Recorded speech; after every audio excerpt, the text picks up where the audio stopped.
الحمد لله رب العالمين.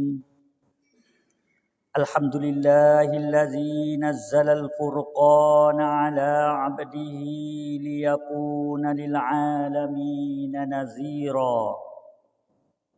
القائل في كتابه الكريم: أعوذ بالله من الشيطان الرجيم. ونزلنا عليك الكتاب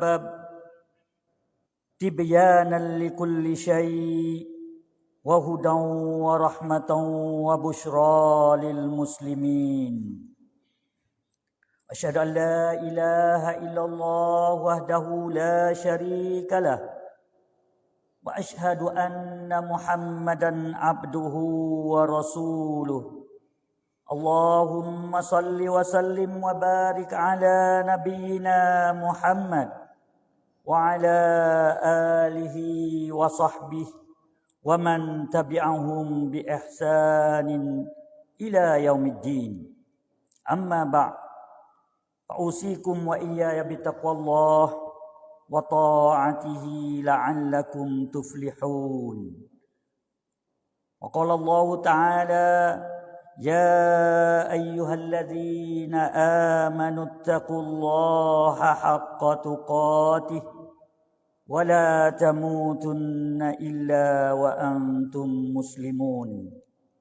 Sedang Jumaat yang saya hormati sekalian, Alhamdulillah ala kulli hal, sudah masuk 2 bulan pertempuran di antara Palestin dengan Yahudi. Maka berita itu sudah sampai kepada kita, berbagai-bagai cawangan berita yang sampai kepada kita. Maka ada yang berita yang kita dapat terima itu sebenar dan ada yang tidak sebenar. Ada yang mentahlil, ada yang mari wikra. Di dalam berita itu juga berbagai-bagai corak ataupun berbagai-bagai cawangan yang mana masuk di dalam telinga kita, yang kita boleh dengar. Maka kita sebagai seorang Muslim pasti ada mauqif ataupun ada cutjun di dalam kita menerima berita-berita yang mana berita kita dapat itu. Maka sama sekali kita sebagai seorang Muslim, kita yakin dan kita beriman bahawa khabaran yang tidak boleh kita menolak, bahung menolak kata dusta, iaitu berita yang dikhabarkan kepada kita oleh Allah Azza wa Jal kepada kita hingga sampai sekarang ini. Yang mana kita terima daripada royate, daripada manusia, sudah tentu ada yang benar, ada yang bohong. Maka oleh itulah kita awasi, kita jaga-jaga di dalam kita menerima. Jaga kita save kau. Nah, kita nak dengar berita itu, kita sebagai orang Muslim kena dengar yang dapat daripada orang Muslim ataupun penahlil, orang wikra yang mana pertengahan. Kadang kalau ada juga daripada kalangan bukan orang Islam itu mengeluarkan berita itu sebagai pertengahan, tidak masuk sebelah Yahudi, iaitu orang yang kufur. Tetapi kita sebagai orang Muslim, cuba kita mari mendengar berita yang mana Allah Subhanahu wa Ta'ala, cerita yang Allah Subhanahu wa Ta'ala mencerita kepada kita semenjak daripada awalnya turun wahyu kepada junjungan kita Nabi Muhammad sallallahu alaihi wasallam sampai kepada kita hari ini dan terusnya kepada akhir dunia ini. Semenjak 1400 tahun lagi. Kalamullah sebagai satu kalam yang tidak boleh dinafikan oleh orang mukmin, walaupun daripada kalangan orang yang kufur, orang yang tidak beriman dengan kitab Allah Subhanahu wa taala, mereka tak boleh nak menafikan, tak boleh nak jadikan kadar setengah itu dok gi dengan secara heret dada. Kerana benar yang Allah cerita itu, walaupun 1400 tahun, masih ternyata di alis karya kita lah ni.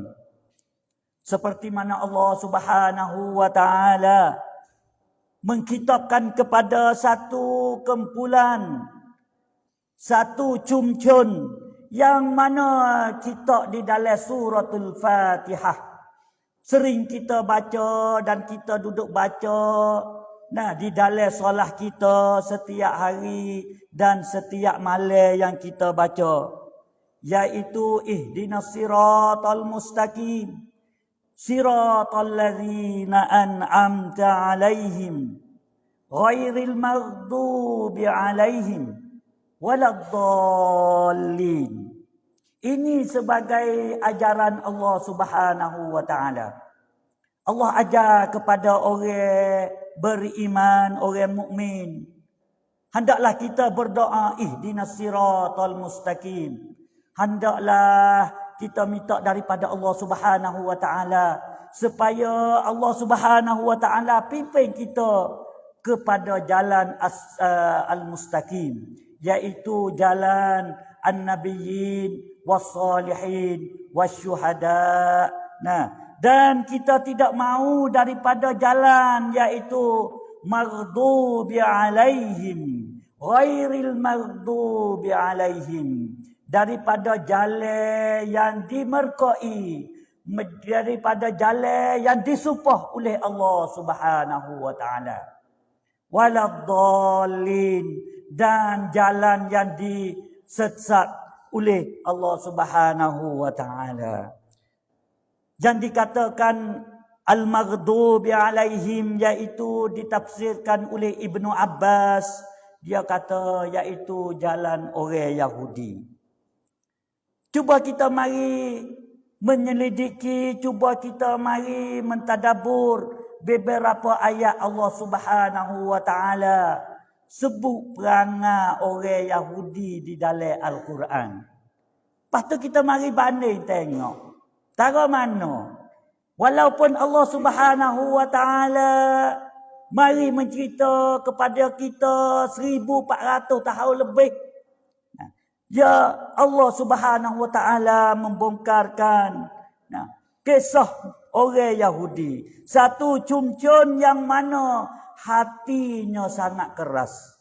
Orang Yahudi ni, tak ada dah orang yang paling kaum yang paling kerasnya hati, yang mana disebut di dalam suratul Baqarah. Kita sering dengar kisah, iaitu kisah lembu. Kisah lembu daripada awal, daripada kaum orang Yahudi itu ada matinya seorang yang hartawan, orang yang ada harta, orang kaya. Lepas tu dia tak ada anak, tak ada dah orang nak makan harta waris dia, melainkan seorang daripada orang lelaki. Maka seorang lelaki itu duk nanti lamanya pak saudara dia itu nak mati, bila nak boleh makan saka pak saudara dia, maka dia pergi bunuh pak saudara dia.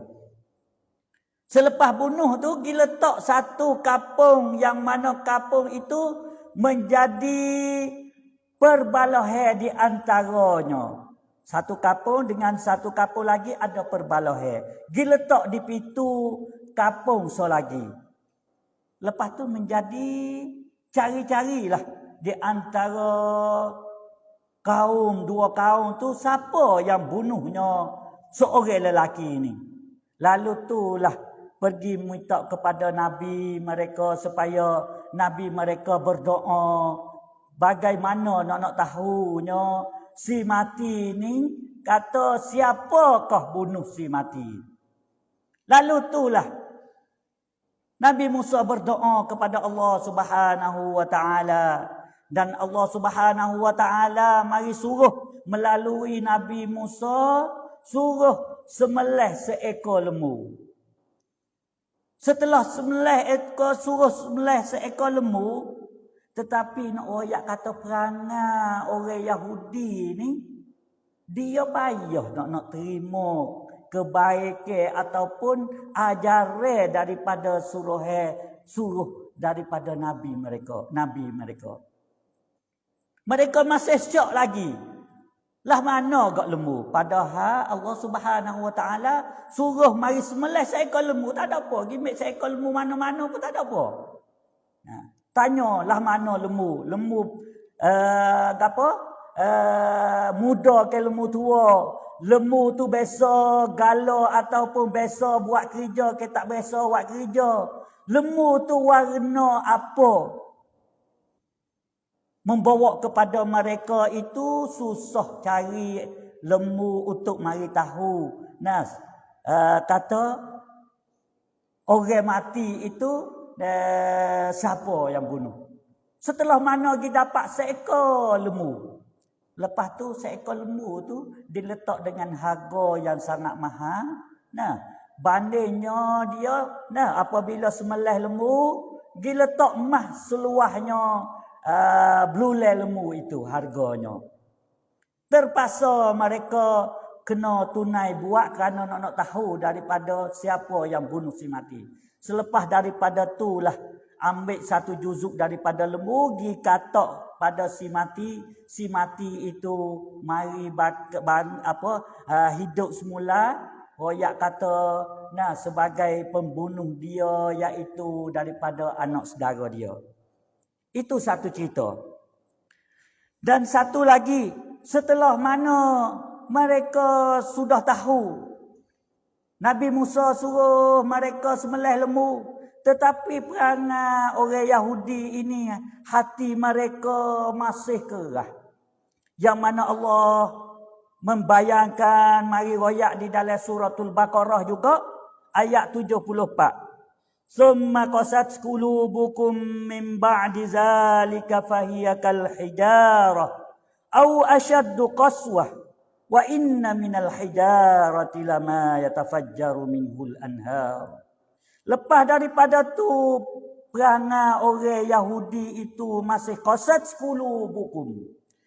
Hati kerah. Hatinya payah nak terima kebaikan.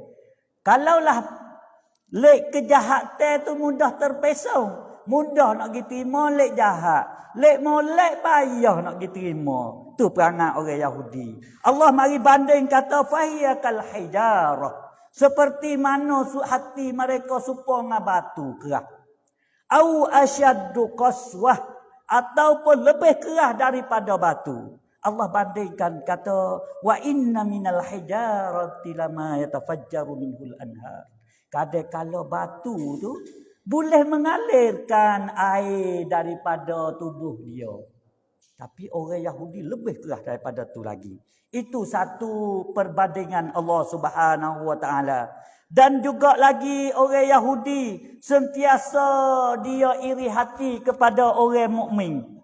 Dia dengki dengan orang mukmin yang mana Allah menerangkan di dalam suratul Maidah ayat 82, la tajidanna ashaddan nasi adawatan lilladzina amanu al-yahuda walladzina asyraku. Bersangatlah asyaddun nas daripada manusia adawatan lilladzina amanu, menjadi seteru kepada orang beriman, iaitu Yahudi dan orang yang penolong-penolong dia. Itu sebagai kata Allah jelas. Kata orang Yahudi ini sangat kerahnya hati mereka dan mereka taruh dendam dengan orang mukmin. Kata dia itu dengan orang mukmin adalah tak belaga kuat lah. Kita kecek mudah-mudah. Kalau orang mukmin duduk belah kanan, dia kena duduk belah kiri. Nah, tu. Dan satu lagi juga. Tu kepada manusia biasa. Dengan Allah Subhanahu wa ta'ala. Perangai dia dengan Allah Subhanahu wa ta'ala. Yang mana Allah menerangkan di dalam surah Al-Imran ayat 181. Laqad sami'a Allahu qaulal ladzina qalu innallaha faqir wa nahnu aghnia. Masya-Allah, tengok. Dengar Tuhan tu. Nah, dengar Tuhan. Tuhan dengar percakapan mereka berkata, qalu innallaha faqir. Sesungguhnya Tuhan ni miskin sungguh, dia kata. Nah, wa nahnu aghnia, tetapi fok kami ni kaya. Tengok dengan Allah Subhanahu wa taala, mereka sanggup tuduh kepada Allah Subhanahu wa taala. Itu dengan Allah Subhanahu wa taala. Dengan manusia biasa sebagai kebiasaan je. Kalaulah dengan nabi juga, Allah mari bila juga di dalam surah Al-Imran juga ayat 21. Innal ladzina yakfuruna bi ayatillah wa yaqtuluna an-nabiyyina bighairi haqq wa yaqtuluna alladzina ya'muruna bil qist. Dan daripada orang yang kufur, orang yang tak beriman dengan ayat-ayat Allah Subhanahu wa taala, mereka sanggup membunuhkan nabi-nabi mereka. Mereka sanggup bunuh orang yang membawa ajaran yang molek kepada mereka. Sanggup bunuh Nabi Zakaria dan anaknya Nabi Yahya.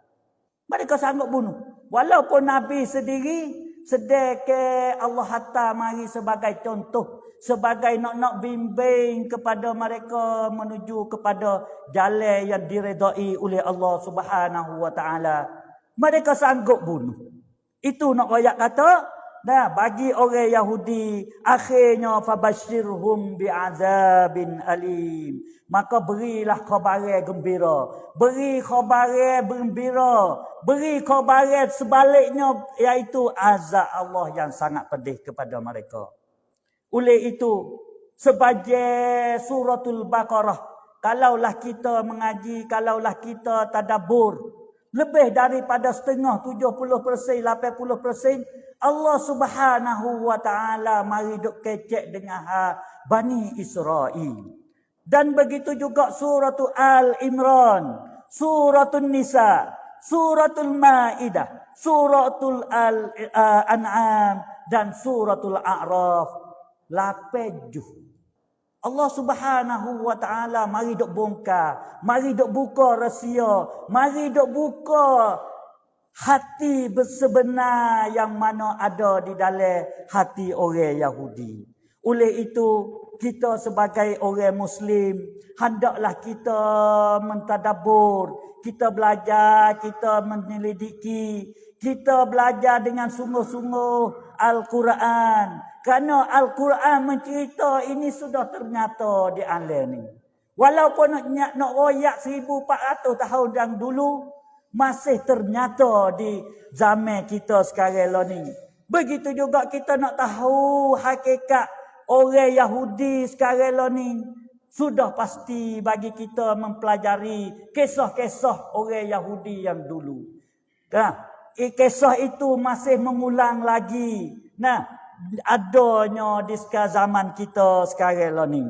Nak royak kata orang Yahudi ini, angin dia ataupun perangai dia lagi, iaitu sudah mana kerah hati dah, mereka itu tukuh lumuh lah dengan dunia. Rebuk suku semai dengan dunia, tidak tahu hera gapo halal haram gapo, asal boleh ke dunia bagi mereka boleh buat apa saja. Seperti mana yang disebut di dalam surah satu surah, iaitu la tajidan latajidannahum ahrasan nasi ala hayatin wa minal ladzina asyraku yawaddu ahaduhum law yu'ammaru alfasana. Terdapatnya bagi orang Yahudi, orang ahli kitab, mereka bertukar sulumu. Nah, merebutlah dunia suku semai. Nah, untuk hidup ke dunia Nah, dan mereka yang menyungutui. Mereka jadi semun bagi dia pun begitu juga. Nah, dan mereka angin kata, cuk bolehnya mereka itu hidup sampai 1000 tahun. Lau yu'ammaru alfasana. Nah, kalau boleh minta daripada Allah Subhanahu Wa Taala nak hidup sampai 1000 tahun. Nak duduk di dunia ini supaya mereka hidup dengan apa zolinya mereka dan nyanyai kepada umat manusia walaupun sakit mati gapo dia tak hirau.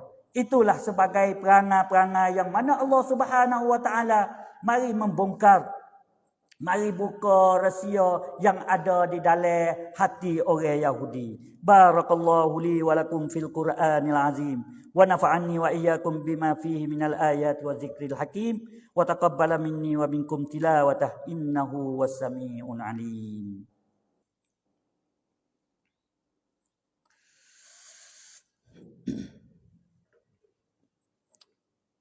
Innal hamdalillah nahmaduhu wa nasta'inuhu wa nastaghfiruh wa na'udzu billahi min shururi anfusina wa min sayyiati a'malina may yahdihillahu fala mudhillalah wa may yudlil fala hadiyalah. Asyhadu an la ilaha illallah wahdahu la syarikalah wa asyhadu anna Muhammadan abduhu wa rasuluh. Allahumma salli ala Muhammad wa ala ali Muhammad. Ya ayyuhallazina amanu taqullaha haqqa tuqatih wa la tamutunna illa wa antum muslimun. Sedang Jumaat yang saya hormati sekalian, Al-Quran sebagai satu mukjizat al-khalidah. Al-Quran mukjizat yang Nabi tinggal kepada kita masih kekal bersama kita sampai pada hari akhirat, hari kiamat kelak nanti. Oleh itu 1400 tahun Allah mari turun kepada Nabi kita semenjak 1400. Maka itulah sebagai satu kurikulum, satu kitab yang sepatut bagi orang mukmin itu kena belajar, kena mengerti, kena tadabbur. Kalaulah kita nak tahu rahsia yang ada di dunia ini, apatah lagi rahsia yang ada di hari akhirat kelak nanti yang kita tak boleh tengok. Kadang rahsia duk di dunia ni kita wikrak tak tubik. Wikrak mari duk baca, mari tak tubik. Tapi setelah mana kita baca isi Al-Quran, maka terbongkarlah rahsia-rahsia yang mana dia ada di dalam hati manusia sekarang. Nah, tetapi orang-orang yang masih iri hati, masih ada seluma di dalam hati mereka, mereka masih dendam dengan Nabi Muhammad sallallahu alaihi wasallam. Masih tak mau turut kepada ajaran Al-Quran. Nah, yang mana mereka itu nak buat Al-Quran seperti Al-Quran tu nak buat tak boleh dah. Nah, kitab mereka tu mereka ubah, tidak ada yang ada baik. Ubah patak ubah belaka. Pok dia kitab-kitab tu baik mari berbagai-bagai nama kitab mereka. Cuba kita mari tengok Allah Subhanahu Wa Taala. Mari kita satu lagi. Duribat alaihimuz zillatu aynama sukifu illa bihablim minallah wa hablim minan nas wa ba'u bighadabin minallah wa duribat alaihimul maskanah zalika biannahum kanu yakfuruna biayatillah. Satu lagi perbandingnya Allah Subhanahu Wa Taala kelakuan orang Yahudi iaitu zillah. Mereka ini Tuhan kata rendah mereka. Pandangnya di sisi Allah Subhanahu Wa Taala pandang rendah. Dan manusia umum pun apabila gisai dengan dia pak, tahu kata dia ni tak ada jalan yang betul. Duduk buat janji, berapa puluh kali janji dengan Palestin. Nah, semua tu dia langgar janji belaka. Nak oyak kata dia itu orang yang rendah. Nah, lalu Tuhan lagi waduribat alaihimul maskanah, dan mereka juga termasuk orang yang sesak. Nah, kan Al-Quran mai royak kata orang Yahudi orang sesak. Sedangkan kita duk baca dalam berita-berita tu orang yang paling kaya iaitu orang Yahudi. Allah Subhanahu wa taala mari membukakan kata dia ni sesak. Ulama mari tafsir di sini kata mereka itu walau ada duit, duk tidur dalam duit, duk tidur atas duit, duk tidur di dalam mah sekalipun, mereka tak cukup hati mereka. Hati itu jadi tak cukup. Walau kaya semacam mana sekalipun, tak cukup. Hati yang tak cukup. Makna kata hati sesak. Orang yang sesak. Nah tu. Lepas tu, mereka carilah jalan. Nak buat mana we boleh reta benar nak we dia kaya itu dengan ada pelbagai-bagai tipu helah. Nah, ada tipu manusia di atas permukaan bumi ini. Itu ternyata kepada kita pada hari ini. Bahawa orang Yahudi itulah perangai dia. Maka kita boleh tahu sekarang ni, nah, sebagai satu yang berlaku di zaman kita, iaitu peperangan di antara orang Palestin dengan orang Yahudi. Sebagai satu peperangan bukan orang Palestin saja. Itu adalah peperangan agama. Peperangan yang sakut dengan agama. Orang Palestin dia mau menjagakan masjid kiblat yang kedua bagi orang mukmin. Nah, supaya tidak duduk di bawah tangan orang yang tak sesuai dipegangnya anak koci. Masjidul Aqsa. Sebab itulah mereka mau boleh mati sakit beribu. Mati itu beribu dah, apatah lagi yang parah, yang luka gapo itu tak boleh kita nak bilang. Dan dunia sekarang lah ni pun akhir-akhir ini sudah celak mata. Lihat kata orang Yahudi ini sebagai satu kaum yang orang panggil kata atapan lah. Tak mau turut. Tak boleh pakat dengan orang. Dia apa dia nak buat, dia buat saja. Walaupun benda tu putih, dia kata hitam. Dan dia mau bagi orang-orang yang sekutu dengan dia itu buat seperti mana dia juga. Oleh itu, di akhir ini kita berdoa supaya saudara-saudara kita yang duduk di tanah Palestin itu, mereka demi untuk menjagakan tanah suci, jaga Baitul Maqdis, kiblat yang kedua, kiblat pertama kali bagi Nabi kita sallallahu alaihi wasallam, iaitu Baitul Maqdis. Kita berdoa semoga syuhada yang mati itu diangkatkan sebagai syuhada, dan kembalikanlah Allah Subhanahu wa taala, ya Allah, kembalikanlah tanah Palestin itu kepada tangan orang muslimin. Kembalikanlah tanah yang barakah itu di tangan orang muslim. Semoga dapat menjadikan aman dan damai di rakyat orang Palestin sendiri dan rakyat-rakyat lain. Ya Allah, meruntuhkanlah orang Yahudi, mematikanlah orang Yahudi. Kerana ia tak sepatutlah nak memegangkan anak koci Baitul Maqdis. Insya-Allah tak lama lagi kita akan boleh lihat, dan kita berdoa semoga Allah memberi lihat di masa kita. Innallaha wa malaikatahu yusalluna 'alan nabi ya ayyuhalladzina amanu sallu 'alaihi wa sallimu taslima. Allahumma salli 'ala Muhammad wa 'ala ali Muhammad kama sallaita 'ala Ibrahim wa 'ala ali Ibrahim innaka Hamidum Majid. Allahumma ighfiril muslimina wal muslimat wal mu'minina wal mu'minat wa azilla syirka wal musyrikin wal kafar wal kafirin wa dammir a'da'aka a'da'ad din.